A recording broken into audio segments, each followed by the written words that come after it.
तो ये धरती भई भरत के नानी, अरे नानी रही और गोद लिपटाए, इसलिए तो बाबा लिखते हैं परे भूमि नहीं उठत उठाए, परे भूमि नहीं उठत उठाए। मेरे कहने का मतलब यह है बच्चों, नौजवान साथियों, कि जिस माँ को माँ कहने के लिए अधिकार उसके बेटा ने देना बंद कर दिया, उस माँ का भी राम के जीवन कार्यकाल में, व्यवहारिक जीवन कार्यकाल में आदर है। ये है माँ की भक्ति, क्योंकि माँ जीवन में माँ होती है। एक कवि ने कितना सुंदर गाया है, तू कितनी अच्छी है, तू कितनी प्यारी है, तू कितनी भोली है, ओ माँ, ओ माँ,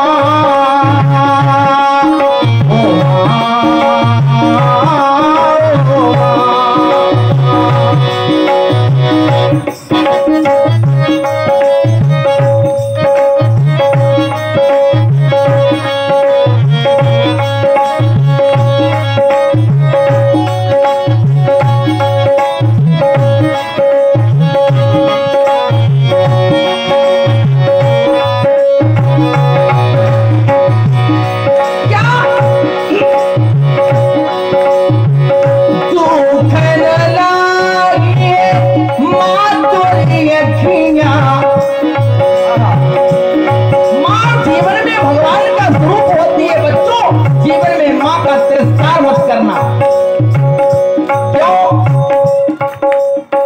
एक बार एक आदमी वैष्णो देवी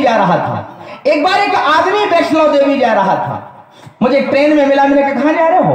बोले वैष्णो देवी दर्शन करने जा रहा हूँ। मैंने कहा और घर में क्या हाल चाल है? बोले घर में सब ठीक ठाक है। मैंने कहा माता पिता के कैसे हाल चाल है? बोले माता पिता से तो 3 साल से बात नहीं हो रही है। मैंने कहा बेटा तुम वैष्णो देवी जा रहे हो, याद रखना तुम नारियल के बदले अपना सर पटक देना तो भी वैष्णो देवी स्वीकार नहीं करेगी। जब घर की माता तुमसे नाराज चल रही है तो वैष्णो देवी को मनाने से कोई फायदा होने वाला नहीं।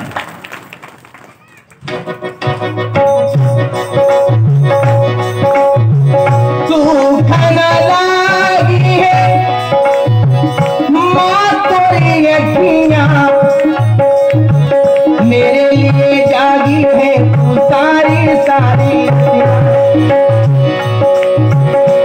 मेरी निंदिया पे वो अपनी निंदिया भी तुम्हारी है। ओ माँ, ओ माँ, ओ माँ,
जिसने जीवन में माँ का निरादर कर दिया, माँ बाप का निरादर कर दिया, वो जीवन में कभी कुछ नहीं कर सकता। मैं एक बार मुझे एक बात याद आ गई। एक बार मुझे कथा कहने गया तो एक दिन मेरे पास में बोले महाराज जी हमारा बेटा हमारी एक बात भी नहीं मानता। मैंने कहा ऐसा क्या हो गया? बोले मेरे को सुनता ही नहीं है। मैंने उसको बुलाया, मैंने कहा क्यों बेटा, घर वालों के लिए समाज के लिए कलंक बने हुए हो, अरे एक काम करो, माता पिता की सेवा किया करो। बोले महाराज जी कैसे करें? हमने कहा जैसे श्रवण कुमार किया करता। बोले अच्छा अच्छा, हाँ श्रवण का नाम तो सुना है। मैंने कहा जैसे श्रवण कुमार का नाम इतिहास में दर्ज हो गया, वैसे तुम माता पिता की सेवा किया करो। वो लड़का बड़ा जिद्दी,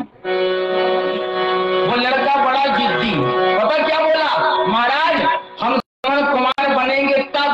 मैंने कहा तब? बोला माता पिता अंधे होंगे तब।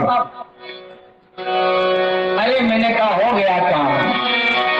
याद रखो, तुम जीवन परिवार समाज देश में अपने आप को माता पिता के चरणों में सौंप दो, बाकी जिम्मेवारी परमात्मा की है, तुम क्या करना चाहते हो। आओ नंबर 3, गुरु भक्ति। गुरु भक्ति आज जीवन बदल जाता है। उनसे पूछो गुरु बनाया तुम? कहते क्या बताएं महाराज, गुरु बनाने के लिए हमें कोई मिला ही नहीं। अच्छा एक बात बताओ, तो गुरु बनाने के लिए तुम्हें ढूंढना पड़ेगा? तुम किसी को गुरु मान लो, वो तुम्हारे लिए गुरु ही होगा। आगे तक राम के जीवन कार्यकाल में गुरु का क्या महत्व था, ये रामचरितमानस में उठा करके देखो। बोले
आज के लोग मुझसे कहते हैं भाई अगर तुम गुरु की बात मान करके अगर तुम सरल बन जाओ तो जीवन में परमात्मा की प्राप्ति तुम्हें किस क्षण हो जाए आपको पता नहीं चलेगा। देखो एक बात बताएं, भगवान कितनी जल्दी कहां किसकी मदद करने के लिए पहुंच जाए, ये जीवन में बहुत बड़ी प्राथमिकता है। उत्तर प्रदेश में लखनऊ के पास की एक घटना है, मैं आपको बता दूं। एक बहुत गरीब आदमी था, काफी ज्यादा गरीब आदमी था। उसकी एक आदत थी, उससे अगर कोई चीज कोई पूछे, भगवान राम का बड़ा भक्त था, उससे अगर कोई भी पूछे कि भाई ये कैसा है तो धीरे से कह देता है रघुनाथ जी जाने, मतलब राम जी जाने, रघुनाथ जी जाने। बेचारा ये करते करते भगवान की भक्ति करते करते बूढ़ा हो गया। बेटी शादी होती थी, 2 लड़के थे। उसने गरीब था बेचारा, तो एक सेठ के पास पहुंचे और कहा सेठ जी हमको 20,000 रुपए कर्जा दे दो, हमारे पास हो जाएगा तो हम ब्याज के समेत आपका टोटल। सेठ जी ने पैसे दे दिए, परसेंट पर रसीद लिख लिया, उसका अंगूठा उसका मतलब जो होता है कार्रवाई। 2 साल बाद उसने अब शादी कर दी लड़की की, और गांव में ही राम जी का मंदिर था, उसी मंदिर में रहने लगा। 2 साल बाद उस सेठ के यहां पहुंचा ब्याज के समय पैसे लेकर के, पैसे दिए, सेठ जी ने रसीद लिख करके दे दी। कहा पैसा चुक गए, बताओ इस रसीद में क्या लिखा, पढ़े लिखे हो? बेचारा कहने लगा रघुनाथ जी जाने, पढ़ा लिखा तो था। सेठ जी को लालच आ गया, सेठ ने कहा इससे पैसे दोबारा लिए जा सकते हैं। सेठ जी ने वो रसीद ले ली और दुकान में रख ली, कागज खाली कागज फाड़ के दे दिए, बोले जाओ। 1 साल बाद सेठ ने कोर्ट में मुकदमा कर दिया, किस गरीब आदमी ने हमारे पैसे खा लिए। बेचारे को कोर्ट से वारंट आया, जज साहब ने बुलाया, क्यों भैया तुमने सेठ जी के पैसे खा लिए? बेचारी की आंखों में आंसू आ गए। नहीं जज साहब, मैंने इसके ब्याज के समेत पैसे दिए थे। रोने लगा जज साहब को पकड़ के। जज साहब बेचारे बहुत भोले भाले, बोले नहीं तुम रो, ये बताओ तुम्हारे पास कोई प्रमाण है? उसने वो कोरा कागज दे दिया, बोलिए रघुनाथ जी जाने। बोले इसमें तो कुछ हो नहीं सकता, इसमें तो कुछ हो नहीं सकता है, ये तो कोरा कागज है, इसमें कुछ नहीं हो सकता। एक काम करो, उस समय तुम्हारे पास में जो तूने पैसे दिए थे कोई आदमी था क्या? उसके मुंह से निकल गया हाँ रघुनाथ जी थे। अब जज साहब को समझ में आया कि रघुनाथ जी किसी आदमी का नाम है। जज साहब की समझ में आया कि रघुनाथ जी किसी आदमी का नाम है।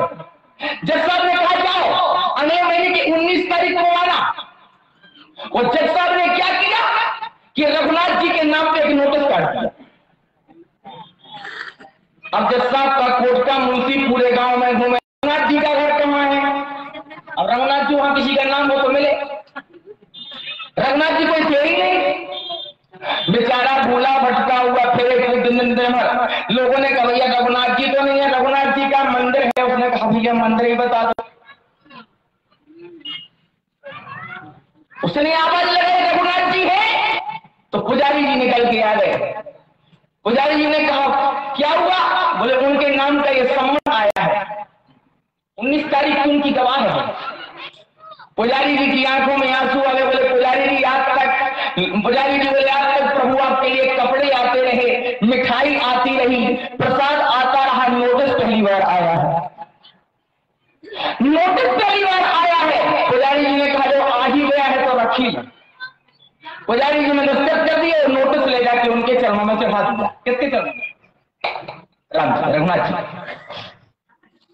उस आदमी से कहने लगे क्यों भैया तुमने क्यों कह दिया रघुनाथ जी थे? बोले वो तो हर जगह है, हरि व्यापक सर्वत्र समाना और प्रेम से प्रकट हो में जाना। बोले वो तो हर जगह है, मुझे कोई दिक्कत वाली बात नहीं है। आहा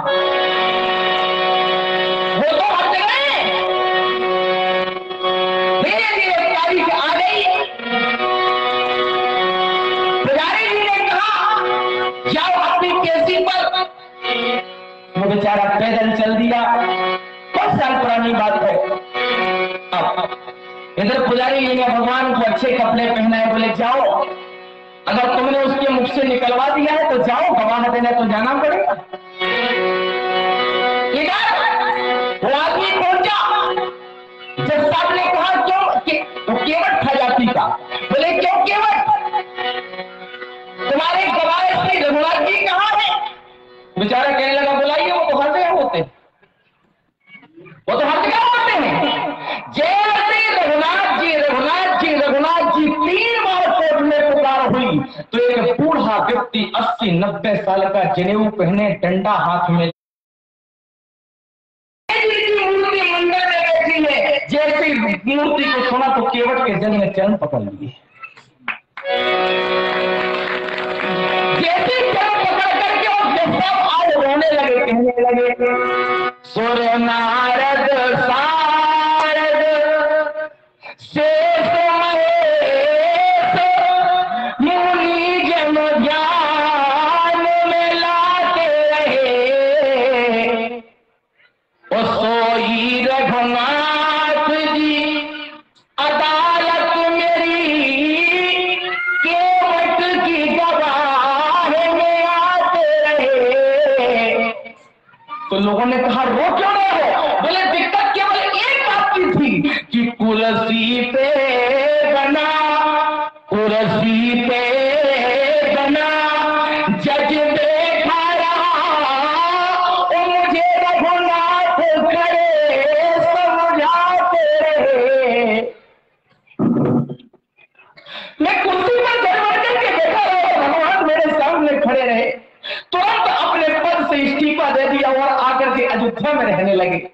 और जब भी राम जी के मंदिर में जाते तो अंदर नहीं जाते। लोगों ने कहा तुम अंदर क्यों नहीं जाते? बोले मैं पापी हूँ, मेरी अदालत में भगवान खड़े रहे, मैं इनका अपना मुंह नहीं दिखाऊंगा, मैं उनको अपना मुंह नहीं दिखा सकता। ये संतों का आशीर्वाद है। भगवान श्री राम में गुरु की क्या भक्ति थी। बोले थे गुरु पद अब मुझे अनुरागी,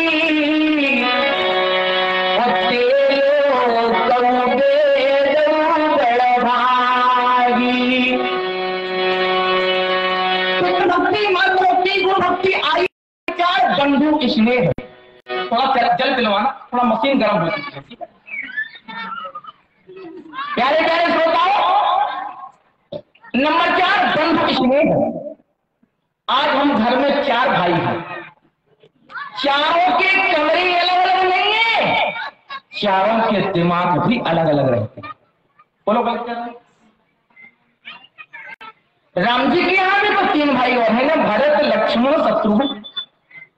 क्या कभी आप लोगों ने सुना कि राम में और राम के भाइयों में हिस्सावाद की नौबत आई, वादा विवाद हुआ?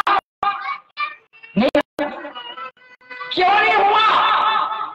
आज हमें और हमारे भाइयों में वादा विवाद क्यों होता है, और राम में और राम के भाइयों में वादा विवाद क्यों नहीं होता है, और हमें और हमारे भाइयों में विवाद क्यों होता है? इसलिए कि ना तो रामायण हमने पढ़ी और ना कभी भाइयों को पढ़ा। याद रखना, ना तो रामायण कभी हमने पढ़ी और ना रामायण अपने भाइयों को पढ़ाई। क्यों? 1 मिनट के, ओनली 1 मिनट बस।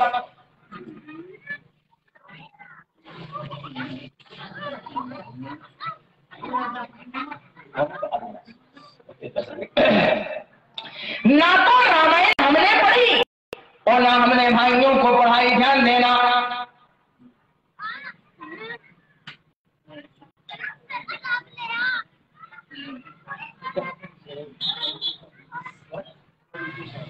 श्री शंतु साहू जी 100 रुपए का पुरस्कार मेरे पास तक भेज रहे हैं। माता रानी कृपा दृष्टि बनाए रखें।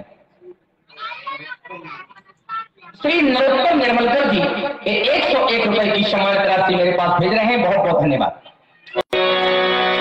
राम जी में और राम के भाइयों में विवाद क्यों हुआ? राम जी प्रत्येक काम अपने भाइयों के साथ मिलकर किया, उनकी सलाह से करते थे। प्रमाण देख लो, बोले राम करई, राम करई भ्रातन पर प्रीति, वो नाना भांति सिखावत नीति। और देख लो, अनुज सखा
विभीषण जी कहा रास्ता मांगिए समुद्र से।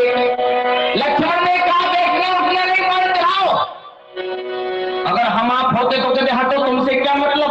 यही तो बात है, आज अगर हमें हमारा भाई सलाह देता है तो हम कहते हटो जी, तुमसे क्या मतलब। जमाना कितना परिवर्तित हो गया है, जमाना कितना परिवर्तित हो गया है। पहले के 3 राक्षस भाई एक साथ बैठ करके तपस्या कर लेते थे, रावण, कुंभकर्ण और विभीषण। मुझे बड़ी दिक्कत समझ में आती है आज के जमाने से।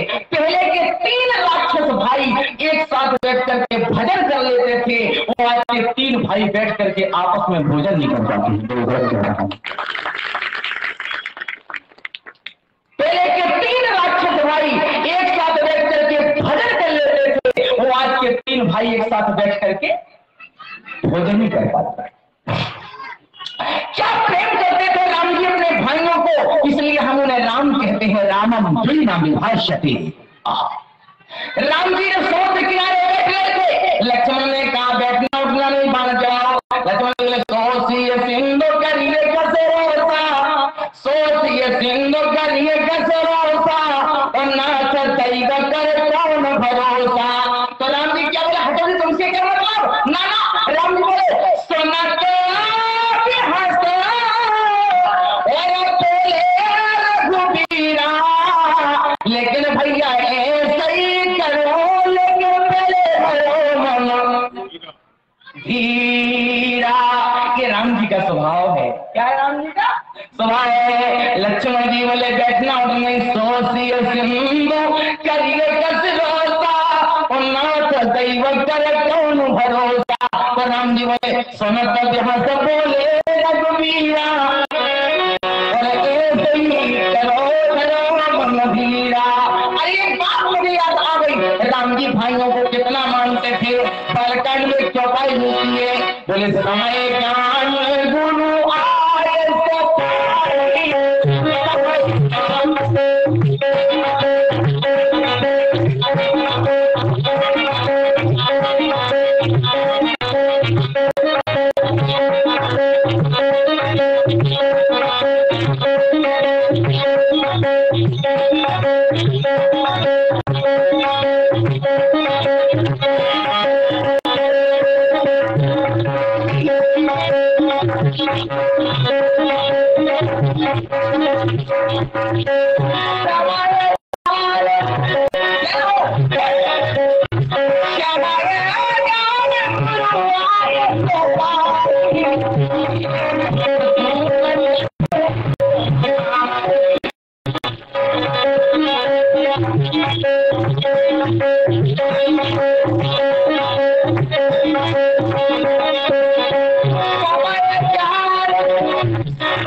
चौपाई है। बालकांड के 226वें दोहा के आगे समय ज्ञान।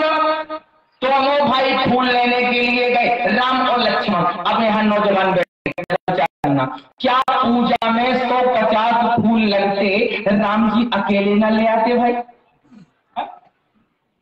2-4 कुंटल लगने थे, तो भैया को ले गए साथ में। डर लग रहा था किसी का, क्यों ले गए?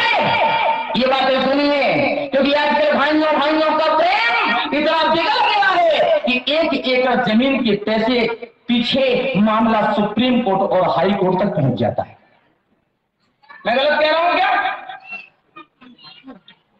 राम जी भाई को क्यों ले गए?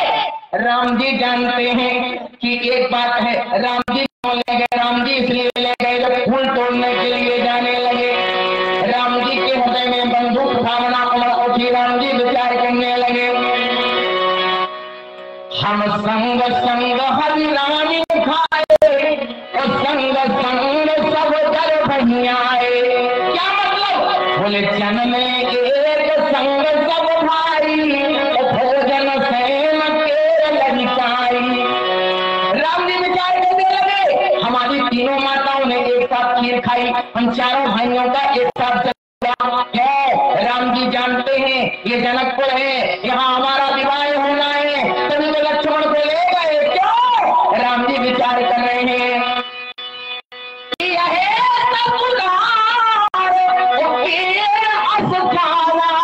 भैया फूल लेने कर समय बुलाना। क्या मतलब? बोले जो हम आज अकेले जाएंगे तो कल के दिन लखन हृदय कछु अंतर नहीं है। अरे भाई के हृदय पड़ जाई, कल तुलसीदास के दिल में प्रसून चले दो। क्या मतलब? राम जी विचार करते हैं कल के दिन यहाँ हमारी शादी होना है, लक्ष्मण जी के हृदय में भेद पड़ जाएगा। बोले हाँ, मैं तो समझ गया था उसी दिन जिस दिन अकेले फूल लेने चले गए थे, मैं तो समझ गया था भैया नाराज हो जाएंगे, इसलिए लेने नहीं चाहिए।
राम जी विचार करने लगे। क्या विचार करने लगे?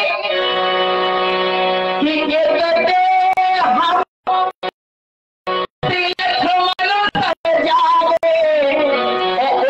सीता सखियन संग आवे, तो क्या मतलब?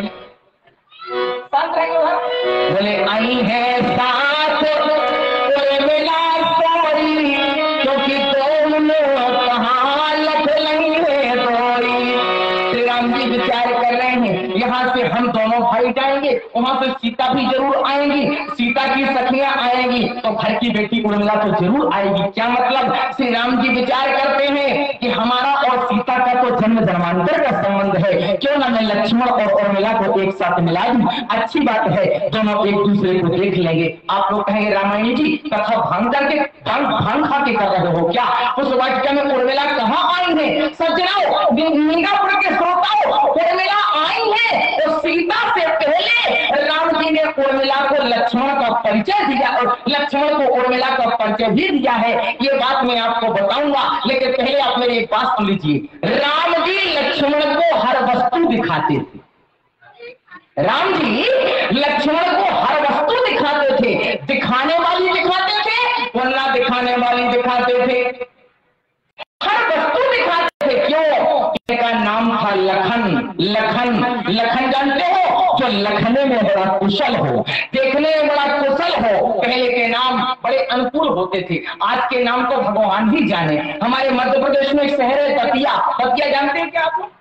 हमारे मध्य प्रदेश में जहाँ पीताम्बरा पीठ है, शहर है दतिया, वहां पर मैं कथा कहने के लिए गया तो एक माता जी आ गई, बोली महाराज जी हमारी बहू को परसों बेटा हुआ है, आप चल के नाम रख देना। मैंने कहा ठीक है माता जी, कथा होगा शाम को आ जाऊंगा, रविवार नाम चिंता मत करना। मैं गया, नाम रखने के लिए। तो मैंने कहा माता जी बहू का पहला बेटा है कि दूसरा बेटा है? बोले नहीं महाराज जी आपकी कृपा से तीसरा बेटा है। तो हमने कहा एक काम करो, जो पहले के बच्चों के नाम परिवार से मिलता हुआ नाम हम भी रख देंगे। बोले महाराज जी उन नामों के चक्कर में मत पड़ो, एक काम करो आप तो वैसे नाम रख दो जैसे आपको अच्छा लगे। हमने तो पहले के 2 बच्चों के नाम तो बताओ, तो मिलता जुलता हम भी नाम रख देंगे। बताओ तो माता जी। तो हंस के कहने लगी, एक का नाम रंजन और दूसरे का चितरंजन। हमने कहा क्या? बोले एक का नाम रंजन दूसरे का चितरंजन। मैंने कहा माता जी जब एक का नाम है रंजन और दूसरे का चितरंजन, एक काम करो दूसरे तीसरे का नाम रखो डबल लाख दल, काम खत्म, हमें क्या बुलाई हो। समय विचार नहीं होता है। राम जी ने लक्ष्मण को उर्मिला को दिखाया है। आप लोग कहेंगे कहां, जरा विचार करिएगा। चौपाई में श्री रामचरितमानस में कहा,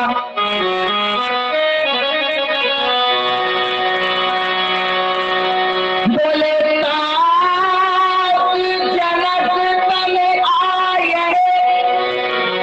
जो रामचरितमानस के विद्वान बैठे हो, यह शब्द देहली का दीपक होता है, मतलब इधर भी लग जाएगा और इधर भी लग जाएगा, ठीक है ना।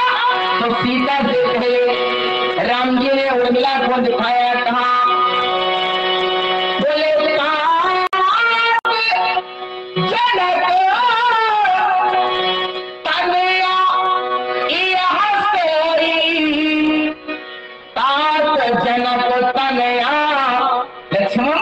देखो ये है जनक की बेटी उर्मिला।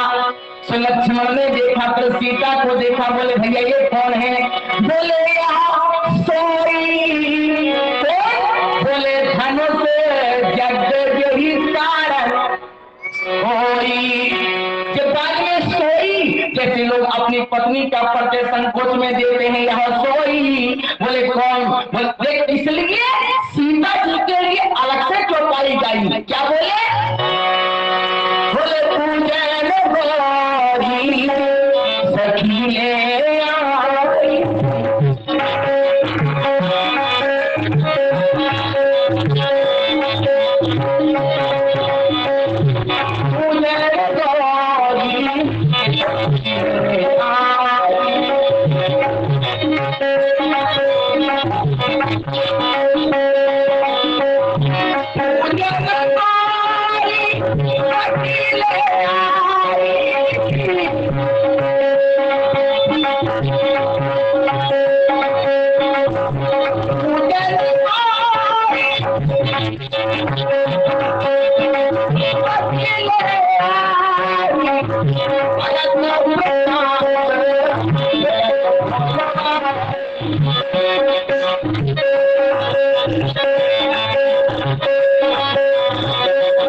जीवन में भाई भाई का प्रेम अगर हम सीख सकते हैं तो केवल रामचरितमानस से सीख सकते हैं।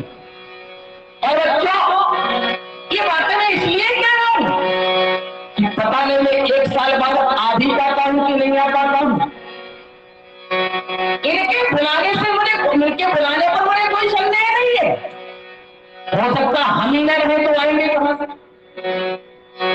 आदमी का कोई ठिकाना तो है नहीं, कब व्यक्ति जीवन में चला जाए। देखो हर जगह हर चीज लिखी होती है। देखो एक बात बताओ, जैसे कहीं लिखा होता है यहाँ बोलना मना है, यहाँ जूते पहन के जाना मना है, यहाँ थूकना मना है, यहाँ ये करना मना है, यहाँ धूम्रपान करना मना है, लेकिन कभी ऐसा लिखा पड़ा कि यहाँ मरना मना है? बताओ क्या बताओ, लिखा क्या? एक कहीं नहीं लिख सकता कि यहाँ मरना मना है, कोई नहीं लिख सकता। याद रखना, मैं कहा करता हूं कि नींद टेम्परेरी मौत है, नींद जो है वो क्या है? नींद टेम्परेरी मौत है, तो मौत परमानेंट नींद है। मृत्यु जो है वो परमानेंट नींद है। एक बात और बताएं, लोग कहते हैं मृत्यु टेलीफोन करके नहीं आती, सब कुछ बता के आती है साहब, सारी चीजें बता करके आती है कि अब हम आने वाले हैं, लेकिन हम जान भी जाते हैं। बाल सफेद हो जाते हैं, लड़ाई करवा लेते हैं, बाल सफेद रहते हैं, लड़ाई करवा लेते हैं, फिर मृत्यु चेतावनी देती है, दांत गिर जाते हैं, लोग नई बत्तीसी लगवा लेते हैं, कान में सुनाई देना बंद हो जाता है, तो वो क्या होती है, वो लगा लेते हैं उसको वो मसीह। तब मौत इकट्ठा हमला बोलती है कि जब कोई चीज नहीं मानोगे तो फिर चलो यार, ठीक है ना, जब कोई चीज नहीं मानते तो फिर मौत कहती है तो एक काम करो, चलो यहां से। लेकिन ऐसा नहीं कि मृत्यु चेतावनी ना देती हो, मृत्यु चेतावनी देती है। मैं भलाई 32 साल का हूं, एक बात ध्यान रखना, मैं खुद अपनी बात कर रहा हूं, मैं भलाई 32 साल का हूं, लेकिन मैं कभी ये नहीं मानता कि मृत्यु आपका एक दिन इंतजार कर लेती है। हो सकता है यहां से कब क्या हो जाए, इसलिए व्यक्ति को अपने आप को मृत्यु को सौंपते हुए भगवान का कार्य करना चाहिए। कथा समझ में आए? याद रखना, व्यक्ति जीवन में कब चला जाए ये बातें सुना करो, क्योंकि इस कलयुग में राम कथा सुनना और सुन करके अपने जीवन में उतार लेना, यही जीवन की महत्वता होती है। याद रखना माताओं बहनों बच्चों, नहीं तो मैं तो कहा करता हूं कि कलयुग ये आज उल्टी, चल सुना, अच्छी लगे तो बताना, कलयुग ये आज उल्टी गंगा और माता पिता को सर्वम ठोकर लगा रहा है। ध्यान देना कैसे, बोले पहले था एक रावण, जमाना कितना परिवर्तित हो गया संतोषी, बोले पहले था एक रावण और एक ही थी सीता। ध्यान देना, पहले था एक रावण और एक ही थी सीता, लेकिन अब हर गली में रावण सीता चुरा रहा है, माता पिता को सर्वम ठोकर लगा रहा है। इस गीत की 2 लाइनें और हैं, अगर आप कहें तो मैं सुना। अब कौन सुने देखे, अभी थोड़ी देर में कथा पूरी कर रहा हूं, अब कौन सुने देखे कलयुग का महाभारत, अब कौन सुने देखे कलयुग का महाभारत, क्योंकि आज कल का अर्जुन रिक्शा चला रहा है, माता पिता को सर्वम ठोकर लगा रहा है। और प्यारी प्यारी बहनों, एक बात आपको चेतावनी दे करके कह देता हूं, आज की समाज में, आज के संसार में कोई किसी का भरोसा करने की योग्य नहीं है। क्यों? बहनों से याद कह दो, बहनों से याद कह दो कि तुम सतर्क रहना। अच्छा लगे तो इशारे से बताइएगा, बहनों से याद कह दो कि तुम सतर्क रहना। क्यों?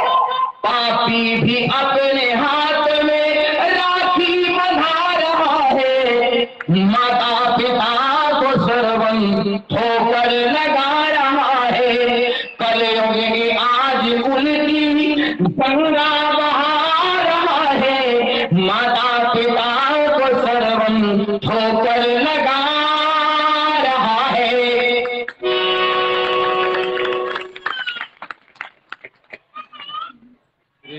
मैं बोल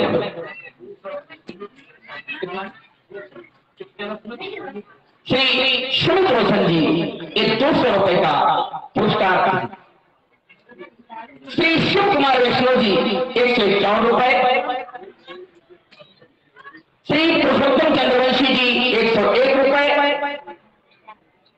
श्री बेदू शाहू खोदवा 151 रुपए, श्री रामनाथ जी शाहू 200 रुपए नवागांव, श्री गंगाबाई 30 रुपए ये प्रदान कर रहे हैं।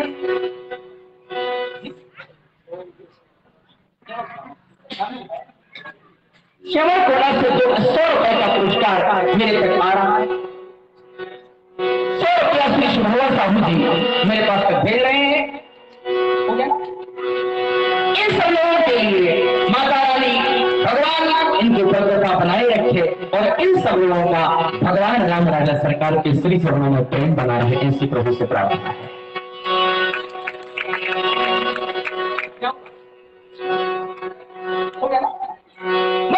मैं निवेदन कर रहा था, विचार करना राम के दुआओं को। अरे तेरा जो वीर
क्षमा करना।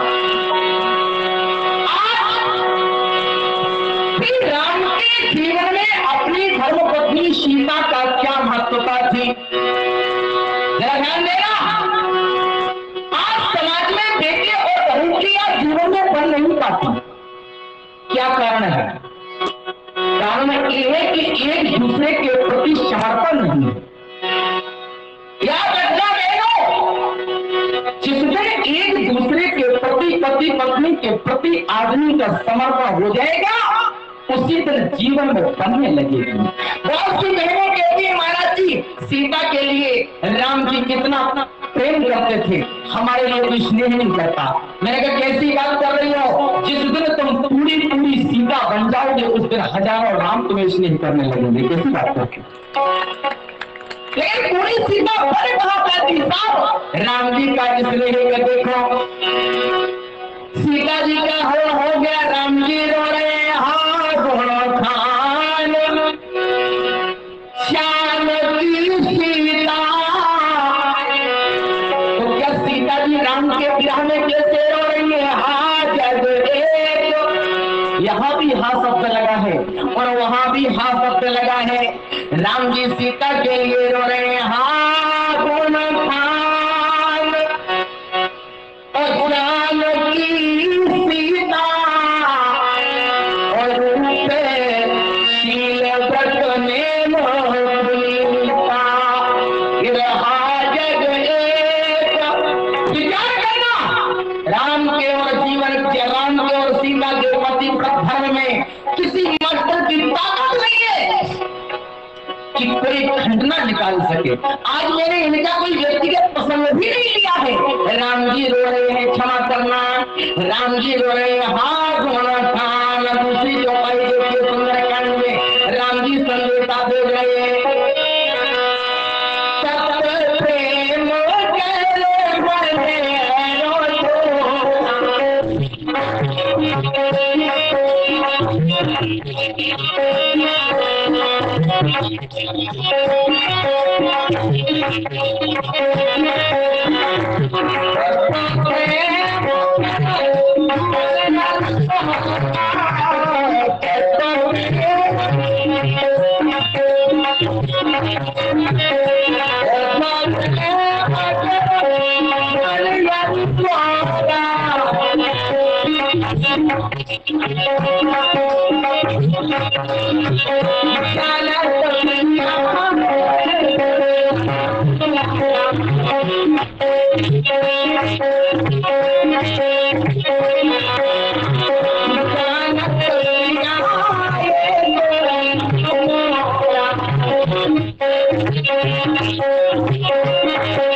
जी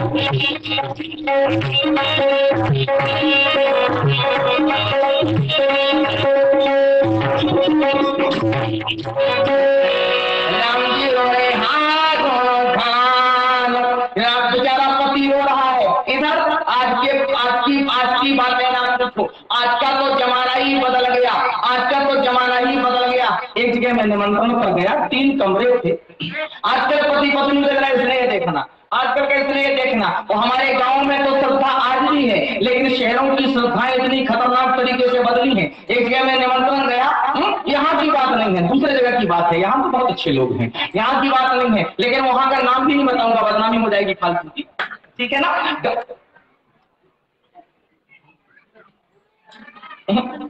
एक निमंत्रण पर गया, 3 कमरे थे।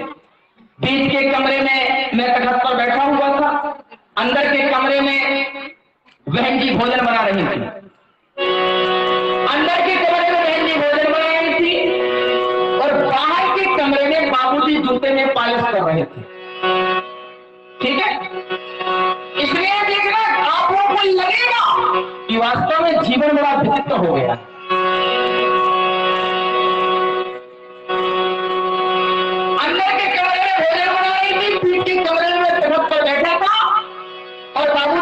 ऑफिस जाना तो जूते में पॉलिश कर रहे हैं। अंदर से आवाज आई, भोजन बन गया, थाली आ रही, आप क्या कर रहे हैं? इन्होंने कहा मैं जरा जूते में पॉलिश कर रहा हूं, आप थाली लगाओ, मैं 5 मिनट में आ रहा हूं। अंदर से दोबारा आवाज आई, भोजन बना रही हूं मैं तो, भोजन बना रही हूं मैं तो, मुझको समय मिले ना। करना क्या है? बोले मेरे भी चप्पल में बाबू तुम्हारे को देना। अरे राम राम राम राम, इतना ज्यादा मेरा दिमाग खराब हुआ। मैंने कहा कहां से जीवन में तुम राम बनोगे, कहां से जीवन में तुम कृष्ण बनोगे, कहां से तुम सीता अनुसुईया गायत्री उर्मिला बनोगी। याद रखना, अगर आपके जीवन में समर्पण नहीं आ सकता तो आप किसी काम के नहीं है। वो अगर आपके जीवन में समर्पण आ गया तो आपके लिए आपका पति ही आपका भगवान हो सकता है और जीवन में और कुछ हो नहीं सकता। याद रखना, मानवता कभी चर्चा होगी। हालांकि 5 दिन से लगातार कोई भी दिन ऐसा नहीं गया जिस दिन 2 से 2.25 घंटे और 2.5 घंटे में ना बोला हूं। कोई भी दिन ऐसा नहीं गया। आज मैं कुछ सवेरे उठा, हल्की सी तबीयत खराब मिली, हल्की सी, और वो दिन लगते ही बढ़ती गई। लेकिन मैंने कहा नहीं, कथा में किस तरह से नहीं होगा, हम पूरे टाइम तक कथा सुनाएंगे। और एक बार जब हम मंच पे बैठ जाते हैं ना, तो अगर यमराज भी आ जाए तो हम कहेंगे पहले 2 घंटा बोल लेने दो, बाद में चलेंगे, ठीक है ना। हालांकि मैं अपने आप को अस्वस्थ महसूस कर रहा था, लेकिन मैंने कहा नहीं, अस्वस्थता का बहाना लेकर के मंच पर नहीं जाऊंगा, कथा पूरे टाइम तक आप लोगों को सुनाऊंगा ताकि हमारे श्रोताओं को ये न लग सके। देखो एक बात मैं आपको बताऊं, मुझे ये डर नहीं है कि मैं दोबारा बुलाया जाए ना बुलाया जाए, लेकिन हमारे शिववर्धन जी ने, हमारे आदरणीय रमेश जी ने, सब लोगों ने काफी यहाँ पर मेहनत भी की है और हमको बुला करके मतलब इतनी अच्छी से राम कथा हुई। मैं आपको एक बात आपको बताने जा रहा हूं, एक बात ध्यान रखिएगा, जीवन में आप हमको दोबारा बुलाओ या ना बुलाओ, मैं आऊं या ना आऊं, लेकिन प्रभु से इतना प्रार्थना करता हूं कि हर साल जो नवधा रामायण होती है उसमें 5 दिन ना सही, 7 दिन ना सही, मेरे द्वारा नहीं किसी और विद्वान के द्वारा आप लोगों को 3 या 5 दिन की श्री सीताराम जी की अनन्य कथा सुनने को मिलती रहे, ऐसी मैं उनसे प्रार्थना करूंगा। क्योंकि ये राम जी की कथा है, ये जीवन में हमें आपको मर्यादा सिखाती है, मर्यादा सिखाती है। याद रखना, प्रेम सीखना है तो कन्हैया की कथा से सीखो, और मर्यादा सीखना है तो राम जी की कथा से सीखो, राम जी की कथा से सीखो। हालांकि भगवान दोनों एक हैं। मैं एक दिन आपसे कहा, एक दिन आपसे कह गया था, राम जी के जीवन में मर्यादित जीवन था। अब एक बात बताओ, सीता को सीता किसने बनाया? बहनों, सीता को सीता किसने बनाया? सीता को सीता बनाया सीता की माताओं ने, सीता की सहेलियों ने। शादी होते समय, पिता होते समय क्या पसंद दिया, क्या शिक्षा दिया? बोले सास ससुर गुरु सेवा,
सीता बनाया सीता की माताओं ने, सीता की बहनों ने।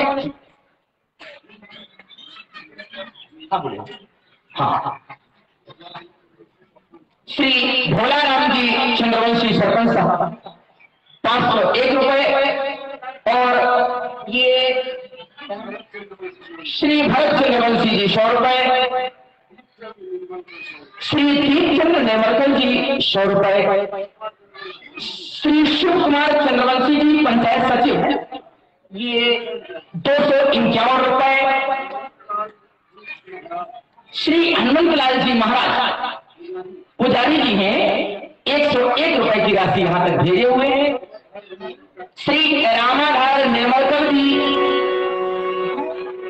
101 रुपए नेमरकर जी साहब के साथ में है, और ये सब इन लोगों के लिए श्री चोरी साहू जी ये 100 रुपए मेरे पास तक भेज रहे हैं। माता रानी इन सबको आशीर्वाद बनाए रखे। सुनैया माली 50 रुपए के हमारे तक भेज रहे हैं।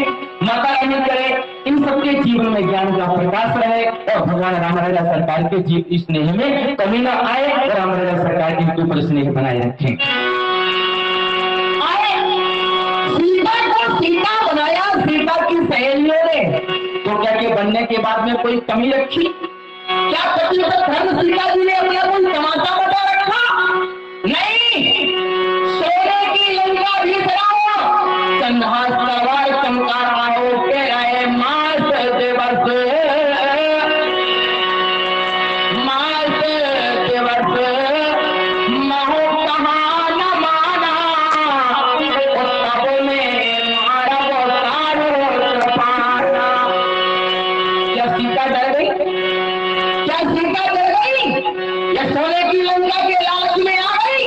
नहीं, सीता जी को एक बात ध्यान में आ गया, जब राम के पास में सुपनखा आई थी तो राम जी बात सुपनखा से कर रहे थे और देख सीता के चंद्रमुख की तरफ रहे थे। सीता ने कहा राक्षस राज, जब मेरा पति किसी की बहन की तरफ नहीं देख सकता है तो मैं भी राम की पत्नी हूं, चाहे सोने की लंका तो क्या, कोई बैकुंठ भी मेरे सामने रखे तो वो भी मेरे पति को इसलिए अति स्नेह। क्या जीवन था महारानी श्री सीता का, आहा क्या जीवन था राजकुमारी सीता का।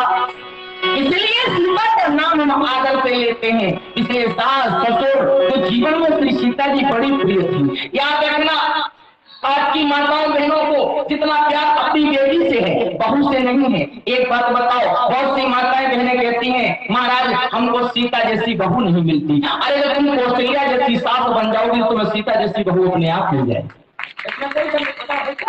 अगर तुम कौशल्या, अरे राम राम, अब बताओ अब तुम एक बात बताओ, तुम्हें काम करना है काला जब तो सुपनखा जैसी बेटी तो घर में आना ही आना है। ईमानदारी से बताओ, मैं गलत नहीं बोलता हूँ। पहले एक माता जी थी, वो आई, वो बहू आई मेरे पास में, बोले महाराज आहा बहुत अच्छी बहू है हमारी, बहुत अच्छी। मैंने कहा कैसी है? अरे बोले एकदम चंद्रमुखी। दूसरी तरह कथा कहने के लिए गए, मैंने कहा माता जी बहू कैसे है? बोले नहीं सूर्यमुखी हो गई है। मैंने भगवान की कृपा से 3 साल बाहर हम गए, मैं ने कहा माता जी आपकी बहू रानी के क्या हाल है? सर पकड़ के रोने लगी। बोले महाराज अब ना वो चंद्रमुखी रही, अब ना वो सूर्यमुखी रही, अब तो ज्वालामुखी हो गई। विचार कर लेना ईमानदारी से, अगर तुम कौशल्या जैसी सास नहीं बन सकती तो तुम्हें सीता जैसी बहू आखिर कहां से मिल सकती है? जब सीता, मंडली, शक्ति, इन चारों बहुएं घर में आई ना, महाराज दशरथ ने कौशल्या को बुलाया, कहा कौशल्या ये कौन आई है? कौशल्या ने कहा महाराज बहुएं आई हैं और कौन आई है? अरे दशरथ जी की आंखों में आंसू हो गए, पगली आज के बाद ऐसा ना कहेगा। कौशल्या जी बोली ना ना बाबा मुझसे भूल हो गई। अच्छा महाराज बेटियां आई हैं? बोले ना ना कौशल्या, ना तो बहुएं आई हैं और ना बेटियां आई हैं। बोले कौन आई है? दशरथ जी बोले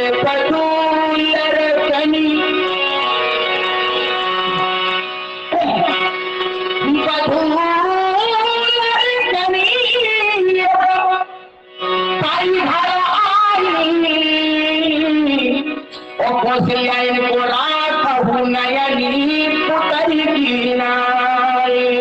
कौशल्या ये बहुएं नहीं आई है, ये बेटियां नहीं आई है, ये दशरथ और कौशल्या की आंख की पुतलियां आएंगी। याद रखो जब हम इस तरीके से अपनी बहुओं को सम्मान देंगे तो याद रखो अगर तुम दूसरे की बेटी का आदर नहीं करोगे तो तुम्हारी बेटी का भला कोई आदर कर पाए क्या? क्या बताओ ईमानदारी से, अगर तुम दूसरे की बेटी का आदर नहीं करोगे तो तुम्हारी बेटी का आदर और कोई नहीं कर पाएगा। कि हालांकि आज मेरे साथ और बहू का कोई व्यक्तिगत प्रसंग नहीं लिया है, मैं राम के स्वभाव के बारे में बोल रहा हूँ। ये था राम के पत्नी जीवन का प्रेम। जय गोस्वामी जी कह रहे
राम जी जैसा स्वभाव न किसी का हुआ है और न होगा। मैं आप लोगों से निवेदन कर दूं, भक्ति, मात भक्ति, तो भक्ति, बंधु स्नेह, पत्नी प्रेम।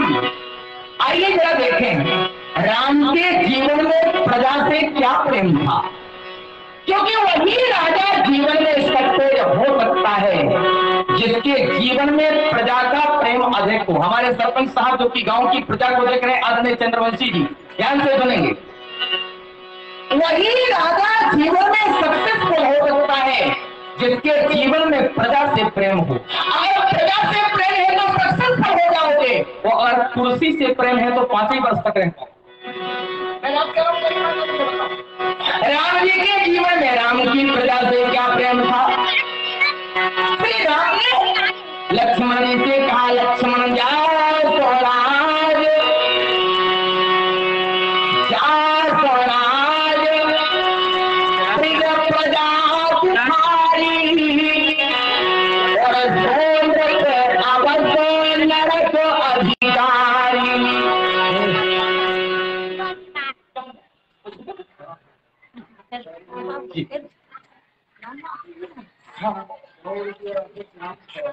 श्री राधेश्याम साहू डोंगरिया 100 रुपए की राशि मेरे तक भेज रहे हैं। श्री राजेश केजल शारदा चेतना की तरफ से 500 रुपए का शहराशि भेजी जा रही है। श्री चंद्रवंशी जी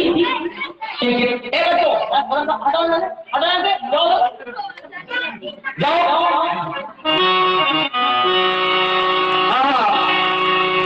भगवान इनके ऊपर कृपा दृष्टि बनाए रखे। मैं निवेदन कर रहा था, राम के जीवन में प्रजा की क्या क्या थी। जब राम जी वनवास जा रहे थे, क्या एक दोनों राम की चाहत की? नाना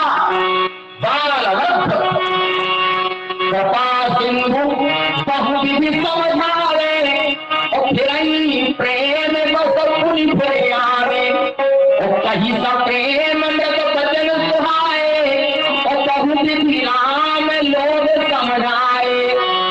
एक बात याद रखना, राम ने प्रजा की चाह की तो प्रजा ने राम की चाह की। सुमंत मंत्री के साथ भारत के संदेशा भेज रहे, कह रहे हैं सुमंत तो मैं बोले माँ तो साथी माँ सिखा तो मामूली माँ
वो संदेशा दिया,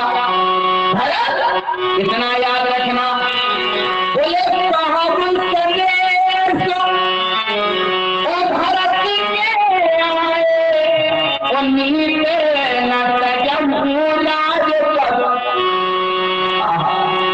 ये राम ही जीवन में कर सकते हैं।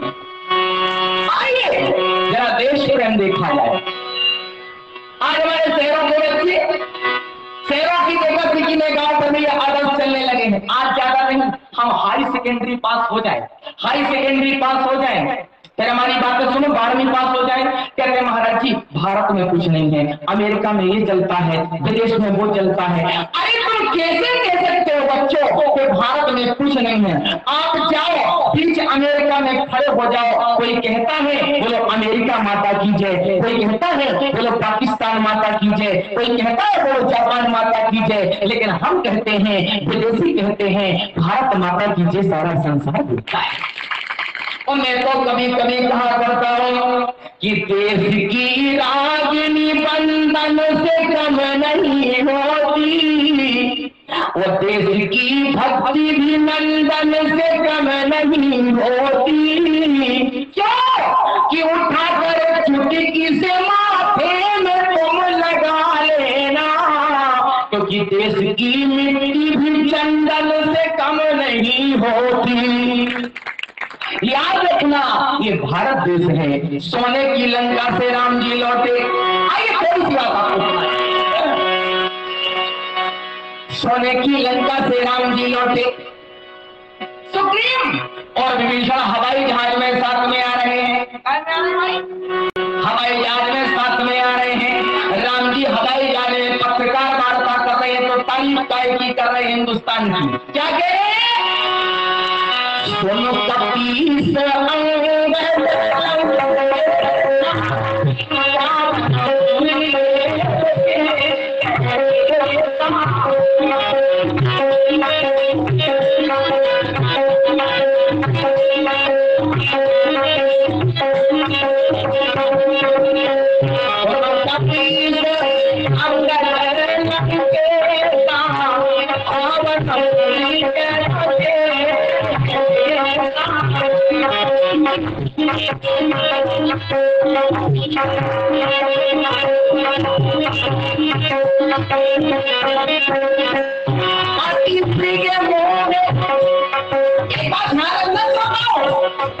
अगर आप देश प्रेमी नहीं हो तो ईश्वर प्रेमी कभी हो नहीं।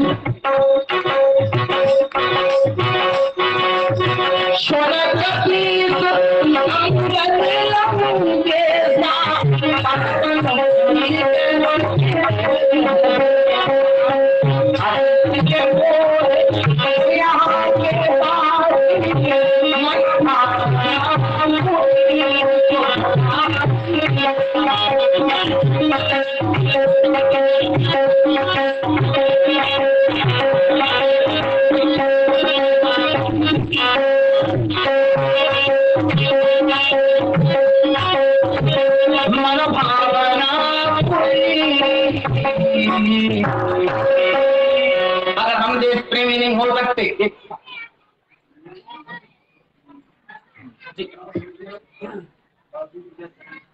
श्री आजू गधे मुझे ये 50 रुपए का पुरस्कार मेरे तक भेज रहे हैं।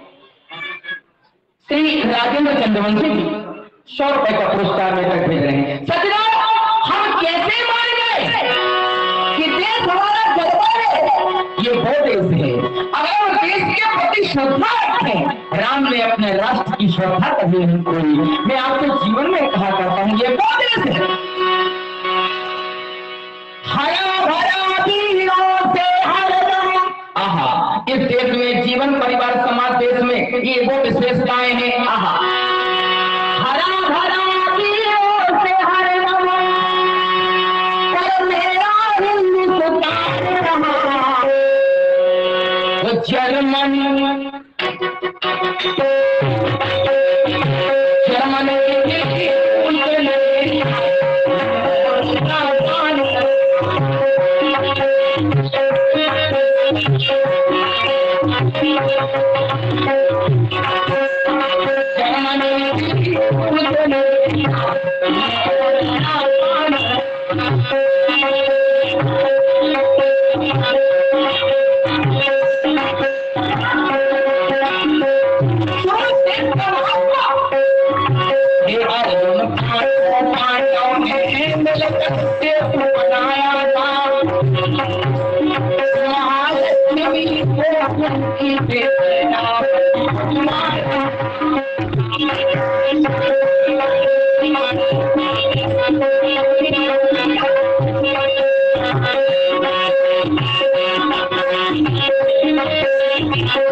आपको बताते जाऊं, आप कपड़ा प्रेमी हो सकते हो, चल जाएगा।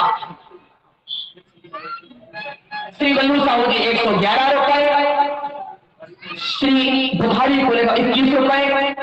और एक बात निवेदन करूं, आप कपड़ा प्रेमी हो जाओगे, चल जाओगे, भोजन के प्रेमी हो जाओगे, चल जाओगे, सारी चीजों के प्रेमी हो जाना। लेकिन एक बात है, अगर आप देश प्रेमी नहीं हो सकते तो आप ईश्वर प्रेमी कभी हो नहीं सकते, इसमें कोई गारंटी नहीं।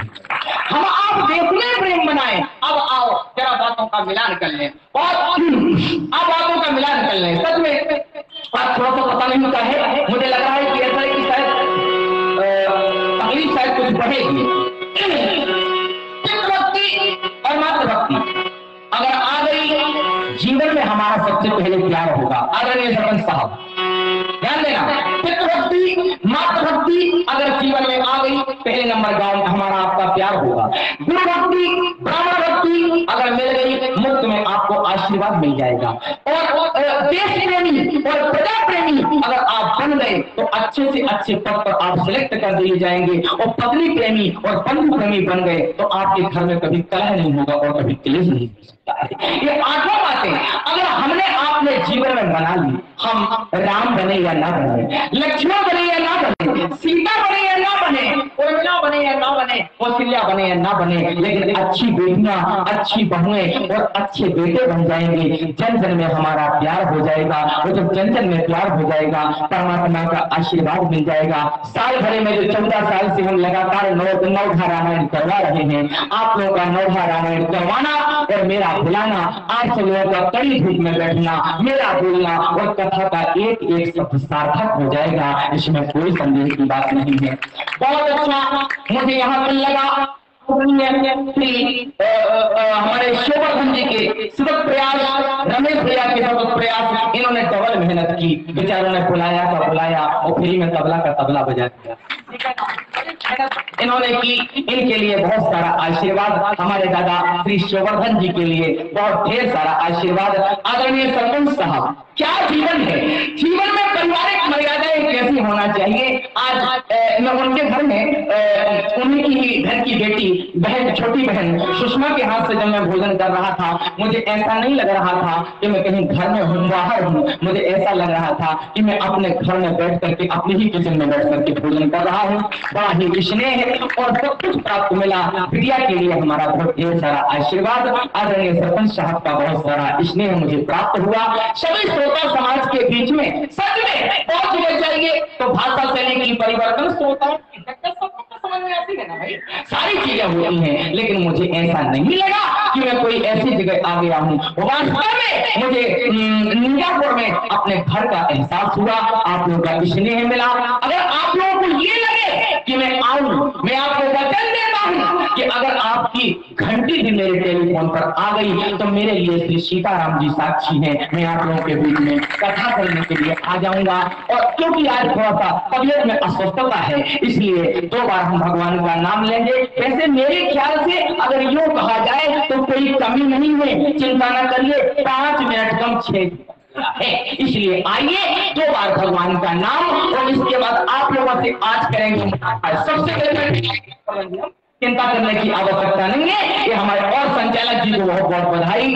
और सबसे बड़ी बात, जिन्होंने 9 दिन में, नहीं तो आज तक पता है हमारा गला ही चला जाता, लेकिन ना गला गया ना कला गई माइक के कारण, ठीक है ना, बना रहा और कला भी बनी रही। मैं अपने माइक साउंड सर्विस मैनेजर तो